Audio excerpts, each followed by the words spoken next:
Hey guys and girls and everything in between, it's your podcasting pal, Psycho Steve, here on Here Today, Gone Tomorrow. Today we have New Jersey royalty, in my opinion. We have lead singer, guitarist. I don't know if she plays other instruments. That's one of the questions I'm going to ask her in a second. But one of my favorite female singers of my favorite New Jersey-based band, believe it or not, Dawn from New Day Dawn. Hello, Dawn. How are you today?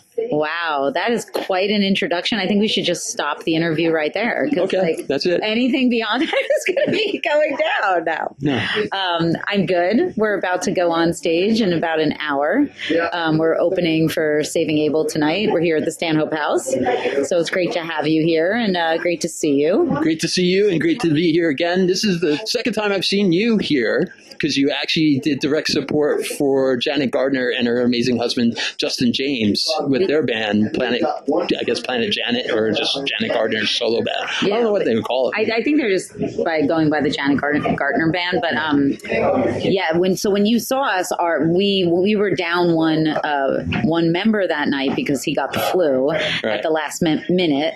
So I mean, we sounded good, but tonight you're going to hear hopefully something like more the way we intend. More full, and more me not trying to fill in on guitar with parts that I had never played before until that night. Right on. So we're excited about doing that. Right. People have given me insight because they have listened to your new album that I've actually sneaked a couple tracks in here and there. Okay. And as soon as you gave it to me, I still, up till maybe 3 weeks ago, no lie, I did not take it out of my girlfriend's car because my girlfriend and I share a car and CD player. It's been in there. And I have had your other material because I've been a fan of yours forever. And I'm not going to say how long because then it'll show how old we are. But basically, I've been playing your music and I'm just like, wow, this is your best album out of all of them. You know what? This is the first CD that I made and the songs that I wrote without giving a care at all about the industry and whether we were going to get signed or whether someone was going to, recognize it or acknowledge it. It's like I made music. It's like I'm going to make this record for me. It's going to be the way I want it. It's going to be something that I want to listen to, and I'm not going to be apologetic about any of it. It's like it is what it is, and I'm not going to overthink it, and I'm not going to modulate it or change it. So it's really cool. I think, you hear this echoed a lot from artists. Like when they finally give up on trying to be something else and they just are really authentic to who they are, it's usually when they hit the home run. Right. It's when it resonates with other people because other people can hear that in the art. They're like, okay, this is them. This is Dawn. She's not trying to be anything, or she's just being her, and it's true and it's honest. And then it touches, hopefully other people's soul and. Yeah, I can definitely tell you, to my perspective, it's more real. Yeah. And that's what I liked about the album. It was just real, and like, even though you're a chick, balls to the wall, kind of like you just put it all out there, and and you played with the heart, and that's what I really. Well, we're really excited, and it didn't go unrecognized by it's funny because it didn't go unrecognized by the industry either. So we got our publishing. Right. It's not a record deal, but the publishing side is with BMG. Awesome. And they've been, looking for placements for us and trying to get. They've been, they present the songs to like film studios to be a theme song in a film. And so far, we were on the Sharknado soundtrack with the track "The Broken." Right on. So that was I think we're up to Sharknado 5 now. Yeah. I'm a Sharknado fan. Something like Swarm. What is it? World of. What was it? I don't know what it's called, but I just watched it because it's really bad. Oh, shoot. What the heck's the name of it? Anyway. Okay. Yes, we're on that. That's awesome. So that's like the first of hopefully many placements and things that they can help us with. And Pop Evil is signed to their publishing, and so is that band Ghost. And so, they're working with rock and roll. They're working with modern rock, which is great. So we're excited about that. And I'm going to ask a question of you. What was your favorite song on the new record? Do they still call them records? I do. I don't know. Wow. I try to train the little monsters to call it records. What do they call it? They're like, what is this, Daddy? Is this a Frisbee? Yeah, they're like, what is that? And then I had to give them, because, they're mom's so unhip, you know, you're lucky she still has her hip. She's so old, but whatever. She, no, but I play all different types of music for them, and I tell them, I'm like, this is a record, this is an 8-track, this is a 45, this is a 78. Oh yeah, absolutely. I told them when I take a dirt nap, they're getting my Kiss albums or Kiss CDs or whatever, and they're like, okay, cool. They're like, when's that happening? And I'm like, not anytime soon. Don't worry. And they're like, okay. So, I was really surprised you did an Adele song. That like really like threw me for a loop. And then that was one of the questions, and I'll just ask you now: why Adele? Why? Okay, so honestly, I was like laying in a pool one day, listening to like, you know, whatever was coming on Pandora. We had some mix on, and I'm just laying there, and I'm thinking about a cover because I think covers are a great way to connect to an audience. It's like they already know the song, so they can just kind of fall in love with the band if they like, you know, what you do with the cover. Absolutely. And Gary and I have always had this debate, Gary, my husband, our drummer, about like, well, it's more obvious to do a cover that a band with a male lead singer covered, because all of a sudden you're a female lead singer and boom, it's already different. Right. And so we've been looking at songs and just going through, like I had my heart set on doing a cover, and I'm laying on a raft in a pool and music, and it's just me, and I'm just kind of spacing out, and that song from Adele came on the I don't know, Pandora or whatever, and I'm like, this song is begging to be a hard rock song. Sure. It just was. There was something about like the music, the instrumentation. I'm like, could I cover Adele? Like, that's kind of ballsy. Like, she's fucking amazing. Right. And then I'm like, you know what? Yeah, I can do it. Like, I'll do it in my own way, but I can hit those notes. I can cover that song. And so it just became this idea. And I talked to my producer. I'm like, what would you think about doing Set Fire to the Rain? He's like, I don't know. Let me listen to it. And then he came back. He's like, I totally hear where you're going with this. And the two of us kind of, you know, we worked on it at first as a test. Like, could this be something? Right. It has to be something that can stand on its own, right? It can't just sound like a cheap imitation, right? It's got to be its own thing. And it's interesting because very recently I re-listened to Adele's version, and I'm like, wow, we really changed it a lot. Yeah, I call it your version an original cover, if that makes sense. Yeah. Because you put your originality on a cover song that is pretty powerful. Yeah.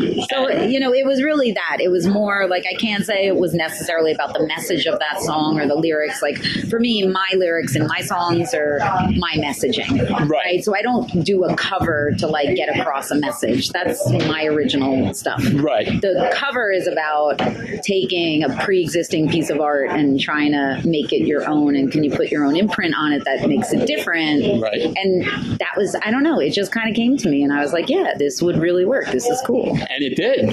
So thank you. Thank you very much. We're going to play that tonight. So awesome. All right. Also, you were in another band prior to this project, which I saw you back in, I'm going to show my age and your age a little, but saw you back in the Perlzweig days. And of course, you know, you had a band called Slush Puppy. Yes. And now we have the band New Day Dawn. Of course, your name being Dawn. But how did the name come about? So, you know, Slush Puppy was my baby. It really was. I put my heart and soul into it. And I think there's something just inherently unique about being in a band with a female lead singer, especially if that female lead singer is also the writer of the songs, the leader of the band. You know, it's very easy for the guys in the band to be like, well, it's really her band. We're just kind of supporting her. And all along, it was important to me for the band to be a true, cohesive, collaborative band. If I wanted it to be the Dawn Body Project, like, I would just be the Dawn Body Band, and I'd hire my guys, and it would just be me, you know? Right. And they would do exactly what I told them to do, and it would be pretty much a one-woman show, but I've never wanted that. Like, I don't think that, I don't know, I don't write music that way. I don't like to be that. I like the camaraderie of the band and the democracy of a band, and somebody saying, hey, what about doing this and playing it this way? Like, it expands my horizons and my talent by working with other people, and that whole give and take between other musicians who have a say in like what it sounds like. So that's very important to me. And I also think there aren't that many women that do that. No, not at all. It's like they're either like just the front woman, just singing somebody else's song, songs and they're like, hey, let's bring in a female lead singer. Right. Or it's Taylor Swift, it's Lady Gaga, it's Madonna, it's, you know what I mean? It's Cher. It's like them with a backing band. Right. They have no contributing factor. Right. And I wanted something that was truly like,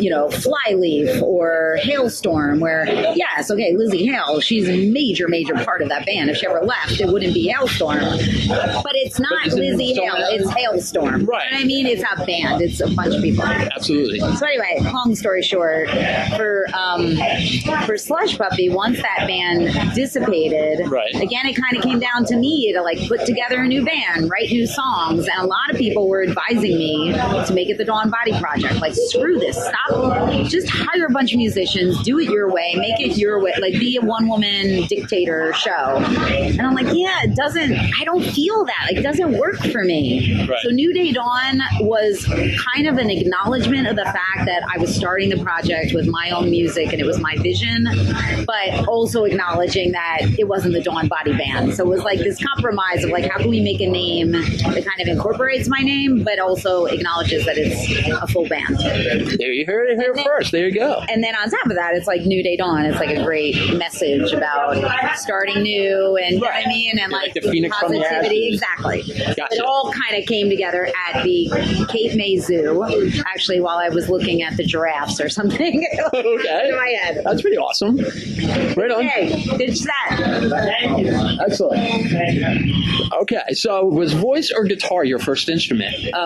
Piano was my Piano. Okay. I've been playing the piano since I was 5. Awesome. Then started singing. Right. And piano and singing turns into like Barry Manilow, you know, like my. I'm a fan of Low. It's all good. I know it's good, right? But all my songs were very like ballads and sort of show tunes, and because when I wrote and I have this big voice, like that's what it turned into. Okay. And it's like I like rock and roll, so how do I write for rock and roll? I got to learn the guitar. So I actually picked up the guitar late. I was 30 when I. Wow. Yeah. So last year. Yeah, exactly. Right on. I've been playing for like 2 days. Yeah. Wow. See that? Okay. So all right. So you play piano, you play guitar, and of course you sing. Any other instrument?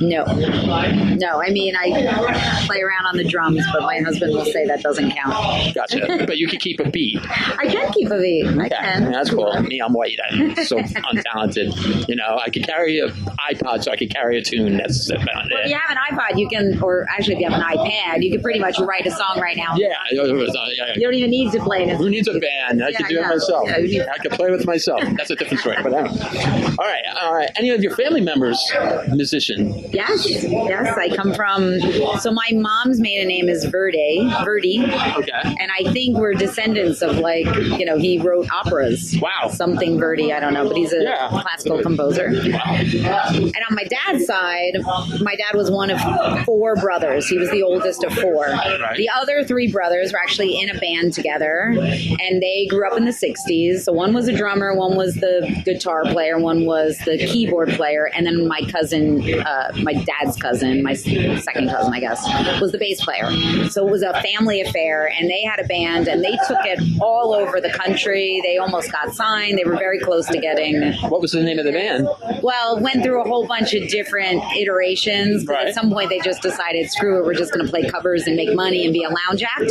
So that version of the band was called Collector's Item. The band that like went to LA and almost got signed was called Baby and the Pacifiers. Okay, we're talking like early 80s here. That's awesome, though. Yeah, and then I don't know what their original band, but I remember going to my grandparents' house and my uncles were having band rehearsal, and I would go down to the basement and just sit there as a little girl and watch them play. And I was like, I want to do this. Like, totally. Right on. That's pretty awesome. Now, we know how amazing you sing. Do you sing in the shower? A little bit. I used to sing more in the shower, but now the shower is like 10 minutes because I'm like rushing to get to work, so no. Gotcha. Okay. I used to sing in church, though. I just started singing in the church choir. Right on. That's pretty awesome. Pretty cool. That is awesome. Liking that. All right. So now, the guys you have in the band, besides your husband being the drummer,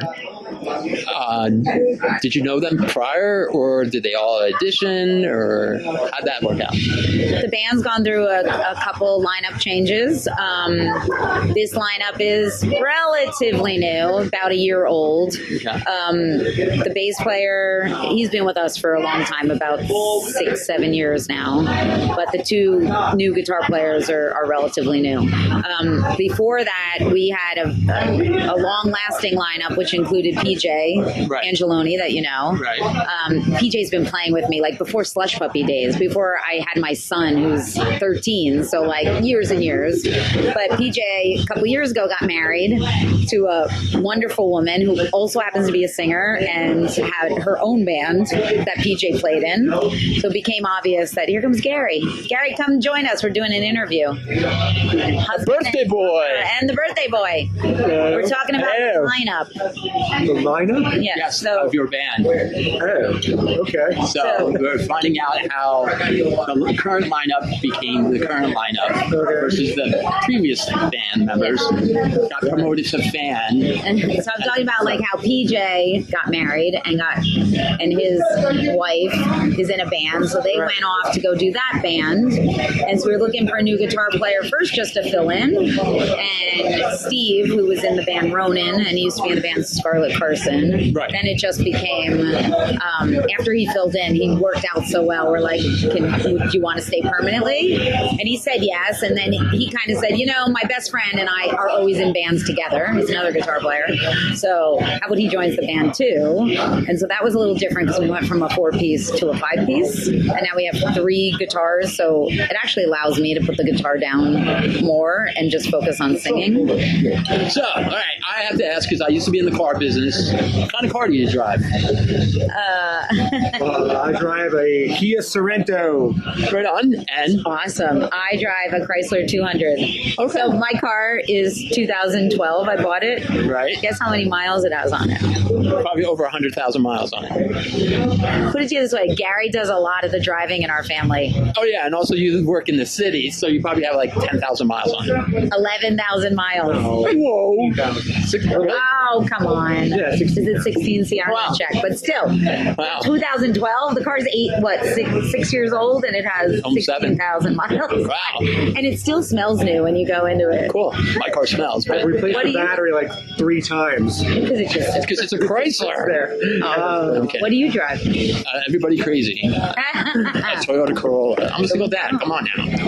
Now, what did you sell? I don't remember. Acura, Volvo, Volkswagen, I used to have Acura's nice the one. Acura Legend, UV. MDX. The The MDX. MDX. That was one of them. Great truck. Very good truck. Just really expensive I to like the repair. Kia Sorento. It's got the 3rd row. It's got a little bit more. It's deceiving. It's Great got a lot for, more yeah. room. Yeah. And it's great for your gear. It is. Yeah, yeah. That's what I So if anyone from Kia Corporate's listening, yeah. you could use one of their songs for a theme. No, here's the thing. Kia, if you're listening, we traded in a BMW X5, okay, for the Kia Sorento, and we like the Sorento better. Now, if that's not an endorsement, I don't know what is. Wow. Yeah, of course. You're saving a shit ton of money because of the maintenance on the Beamer. And It's a it kept mortgage. breaking. It kept breaking. Yeah, I had so We many. didn't buy a new one, but still, it was I only know. like a year old when we bought it. Wow. Okay, I know what you do during the day and everything, but I want to know and everything like that. If you weren't doing your day job and you weren't a rock star at night, and Oh my goodness. what would you be doing? I'll say, like, no one's ever asked me that because it's kind of like if I wasn't doing my day job, I'd be doing my music. Right. That's the easy question because Gotcha. that's easy. But if I wasn't doing either one of them, Yeah. wow. You know what? So one of the things I am toying with is writing for television. Really? Yeah, there's a couple ideas I have for some pilots, scripted dramas. There's 3 of them. One of which I think, like, if I could just figure out how to write it right now, it's like very relevant to what we're all kind of going through in a very divided country. And I mean, I could say it because it's all going to be how somebody writes it. I think there's a lot of families right now that are like divided by politics. You know, it's like a lot of us are living with like people that, you know, support our current president or that are Republicans and people that are Democrats, and we all love each other and we live together. Right. But in the political world, we're very divided, and there's a lot of families struggling with how to love each other and kind of get through that and still be close.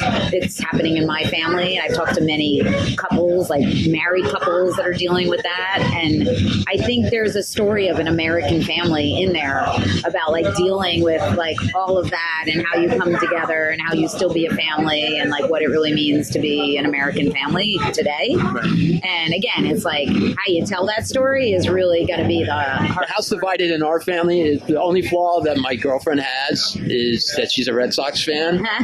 So I'm an Eagles fan. I'm a Jets fan. Oh, okay, so am I. Baseball. So I just tell everybody, I say, what is he, Yankees fan? Damn straight, bro. There we go.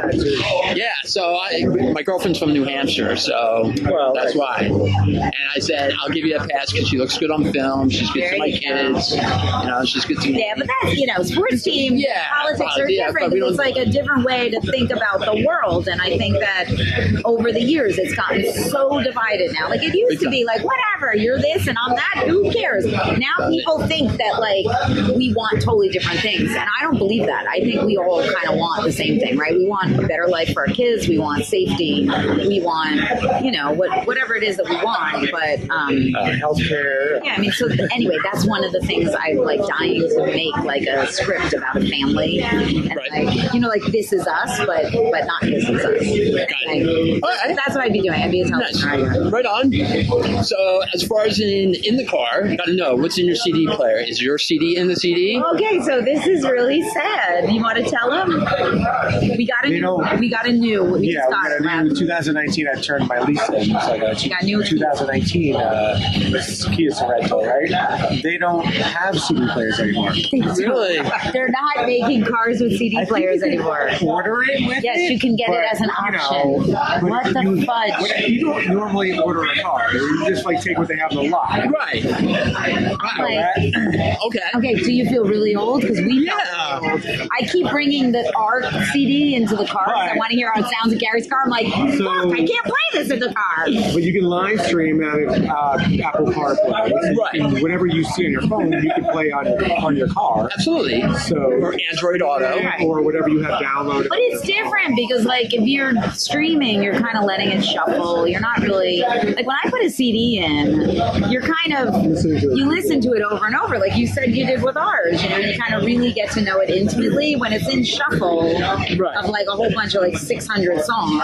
But it's hard. Yeah, it's hard. I mean, honestly, I'm not listening to that much new. I'm Papa Roach, I'm Breaking Benjamin, I'm Pop Evil, but all that stuff is a couple years old. Is there a new music you're listening to at all? New music? Like I listen to Octane, like some serious radio. So we'll play some. No, but stuff you like stuff that's in your soul,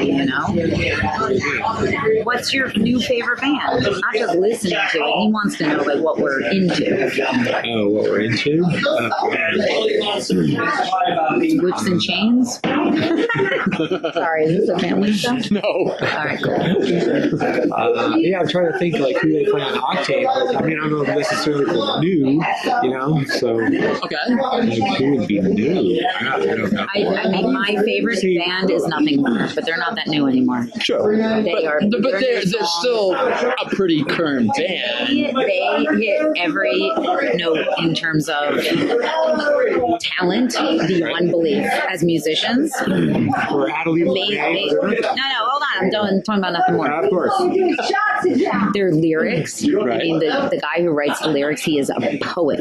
He is a modern day poet. It's not throwaway lyrics. There is some deep shit in there. They have a message. They care about stuff. They're passionate for what they do, and they put on, because we saw them recently, the most kick-ass live show I've ever seen. That goes beyond just getting up there and playing their songs. Like they do this thing where they all, what was it, a bass? It was a bass. They all played the bass. All of them, all five of them got on a bass. On a contraption. They put the bass in this contraption. The thing like rotated around. It was like the craziest contraption. Wow. Had like a floor tom in it. They understand like that a band. Very rhythmic. Yeah. That today you have to stand for something. You have to be multimedia. You have to be multi-talented. That's what they're about. So they're my favorite these days. All right. Now, if you guys could play with any musicians, dead or alive, alive, Oh, wow. who would it be with and why? Pink Floyd. Yeah? They're alive. Favorite band of all time. Wow, okay. Did you ever get a chance to see them? Yes. Me too. Stadium. Me too. Nice. I think it was the Vision Bell tour. Might have been. Yeah, but would you want to play with them? Hell yeah. Why the fuck? I don't know. Just because you love them. Why would I not want to play with them? Well, like, I love Pat Benatar. I love her. She's my idol. I proposed to her daughter. Really? Yeah. Wow. But I That's don't know if pretty I'd want to play with her. It's like she and I would be kind of doing the same thing, you know? It's like I'd rather be in the audience watching her and giving her homage. I'm not sure if I'd want to play with her. Okay. So then who? I'm thinking Slash. Oh. There you That go. would be very cool. See, I think a lot of the best rock and roll bands is a combo of an amazing guitar player and an amazing singer, and they kind of play off each other. No offense, Gary. Amazing drummer, too. But, like, think of Led Zeppelin, think of, like, Rolling Stones, right? I mean, these are bands that, like, the guitar player and the lead singer, like, are, you know, Absolutely. like Queen, like, it's a pair. It's like they play off one another. And I kind of had that a little bit with Steve. You'll Right. see. Okay. Not you, Steve, but our No, guitar player, Steve. I got it. But, I mean, playing with Slash. I mean, He's That- Slash. right. Yeah. To try to keep my voice up with what he would be doing on the guitar. Yeah. That'd be kind of And cool. I saw them just at the Wellmont a couple months ago, Slash Miles and Kennedy. And Well, see, that's the thing. Like Miles Kennedy, amazing singer. Beyond incredible. Why the two of them together? It's like it was like Guns N' Roses back in the day, right? It's Absolutely. like you've got an amazing singer, amazing presence, and an amazing guitar presence. Axel is definitely.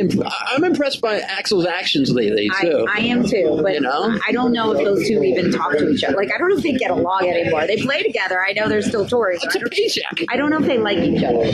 So I think that has to be part of it Slash is too. a lot shorter in person, actually. Yeah. I'm sure. That's all right. Short people, you know, you get the rain last. That's how you have to look at it. And good things come in small packages. I agree. Okay. So, all right. So we covered like the musician alive, but as far as in dead, Dead musician. Wow. Chris Cornell. awesome. I would have loved Got to see him. Got to interview him. duet with him. Would have been amazing.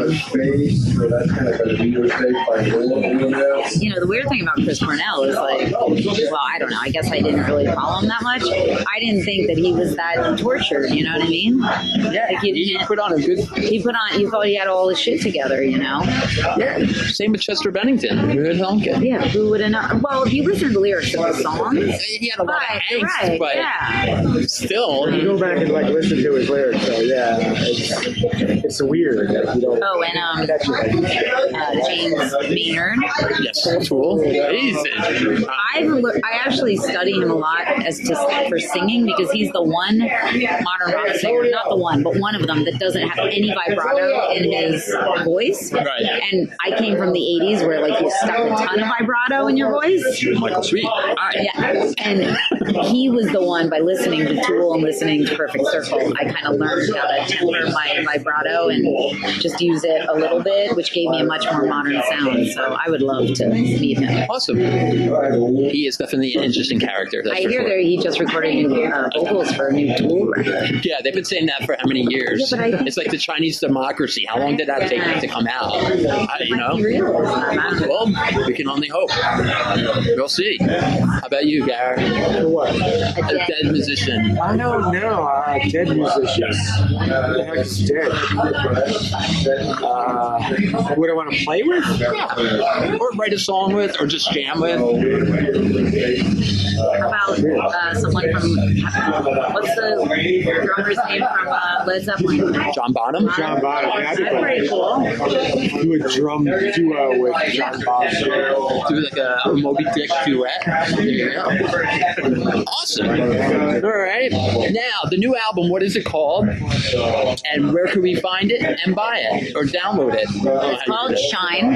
It's available right now through our merch site, which is newdaydawn.bigcartel.com.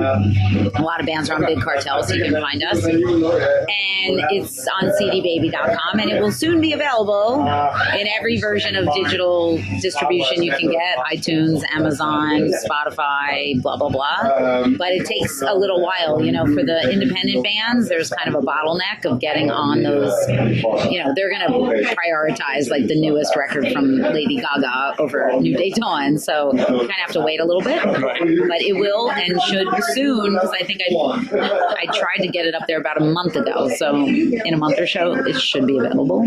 Awesome. Or you could kind of pre-order it if you want. But if you want an actual physical copy, come to our merch site and we will sign it and ship it to you directly. Sweet. And one last thing, social media. Where are you on, and how can people, and is it you doing it? Oh yeah, it's mostly us. We have a internet radio promoter who gets all of our songs to the thousands of internet radio stations around the... Is that Landshark? Or do you use skateboard marketing? Who do you use? Both of them are way expensive. Oh, I know. No, we use diminished pitch entertainment, who is just like 2 or 3 folks that wow, I thought she had a whole Amy Winehouse vibe going, and she does. Too bad you need video with this. I should have brought my camera crew. Yeah, very cool. That is pretty rad. We're looking at a person who we think is about to go on stage, and she's wearing like... Is she going to be one of the masked singers? It's like a Vegas showgirl costume. It's pretty cool. Well, I guess she's a guest star. She must be a guest star. Maybe. Triple Addiction, they played with you guys at the last show. They did, and they're on in a couple minutes. Yeah. And then we are on. Those guys. I like them. So you're on Facebook, of course? Sorry, yeah. Facebook, Twitter. Instagram, Reverb Nation. The place that we're not, that we probably should be, is Bandcamp. I mean, we're up there, but I don't do a lot of stuff there. Okay. But yes, if you... You should put yourself on MySpace. Seriously, they do a lot of music on MySpace. Really? It's been back. Justin Timberlake owned it, and he's like, I just want to cater to really we never music. took our stuff off MySpace. Well, there you go. We might still... Oh, no, actually, maybe Slush Puppies. I think Slush Puppy's up there. I don't know if New Day Dawn's up there. I'm going to have to look. Now you got me curious. There you go. Facebook, Twitter, that's all me. If you message the band, you will be talking to me, and I will be talking back to you, because we respond to every one of our posts, every one of our private messages. Okay, so besides this show, do you have any other shows coming up? We do. We have a show with Warrant, the famous, fabulous, iconic Warrant, at the Space in Westbury, New York, on Saturday, March 23rd. Awesome. They're really great guys. And you better be there. I will definitely try. Wait, March 23rd. I have to definitely check my calendar. Well, check your calendar and then pencil us in, damn it. Absolutely. It's a good place. It's a really nice venue. I want to say thank you to both of you for taking the opportunity to speak with both of you. I can't wait to people hear more of the new album. It will be in my rotation, not just in my car, at the house, but it will be on my show. Ken, release it. Let it free in the release world. the hounds. So you heard it here first. You heard it with Gary and Dawn here at the awesome Stanhope House with the lovely band New Day Dawn doing direct support for Saving Abel. So I just want to say thank you again, and everybody check them out. newdaydawn.bigcartel, is that how you say it? Bigcartel.com or newdaydawn.info is our website. .info. Never heard that one before. Ask Reverb Nation. They picked it. No. Okay. Rock and roll. There you go.